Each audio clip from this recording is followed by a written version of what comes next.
I'm Paul Stimpson and I'm representing the Hart and Rushmore branch of the National Autistic Society.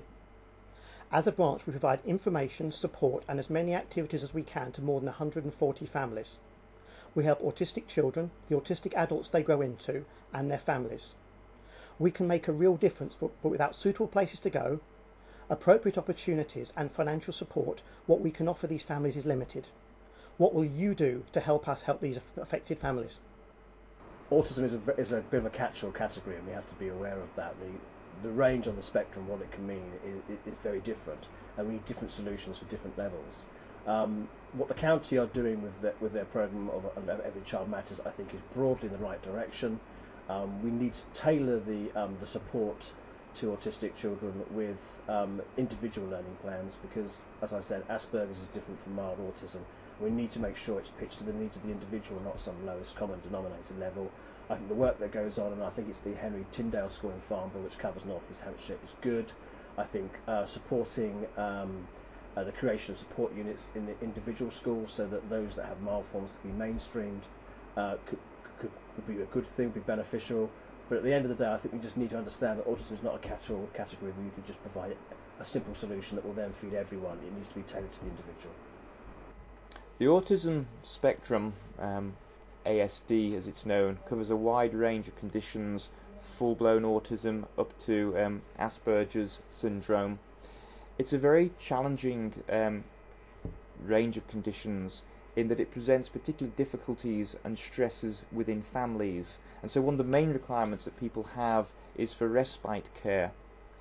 From a district point of view, it's a little frustrating because these services come under the control of the county council, and so what we are able to do is pretty limited. If I could expand the scope of your question a little bit and include people with other disabilities, maybe sensory impairment or physical handicaps, then what the district council can endeavour to do is make sure that in the decisions that we make, in the way that we go about improving the built environment through the planning process, that we take care to ensure that what we do does not disadvantage people with disabilities, and as far as possible does what we can to enhance their quality of life. As a governor of a local school which has a special unit to support students with Asperger's syndrome, I'm well aware of the help and support that is needed. Hart Council cannot itself deliver all the services and support that the community wants and needs.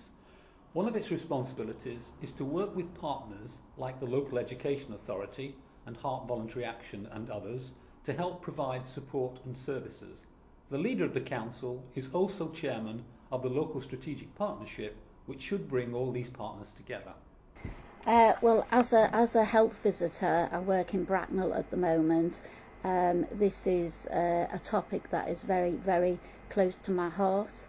At the moment, I do work with children who are on the autistic spectrum, and with some adults, and I think what we have to do is make sure that these people with autism are included as much as possible in society, and we need to keep them in mainstream schools where it is possible for their benefit, and we need to make sure that they have much needed help. And really, I think what is wrong at the moment is that often it's a real struggle with parents, for parents of children with special needs. I know I've just been trying to help a mum get nappies for her child who's 7, who's autistic, and it's been an uphill struggle.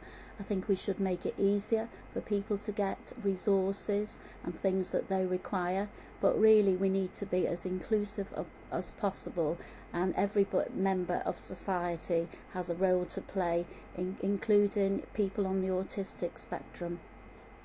Everyone wants and needs more money, and including the people with special needs. Sadly, huge amounts of our money are being wasted by our government on membership of the European Union. Approximately £43 million every day, that's £15.7 billion every year, while European MEPs and bureaucrats are having champagne lunches while our people are starved of the desperately needed funds. Not to mention the millions given away in MPs' expenses and the billions given away in foreign aid.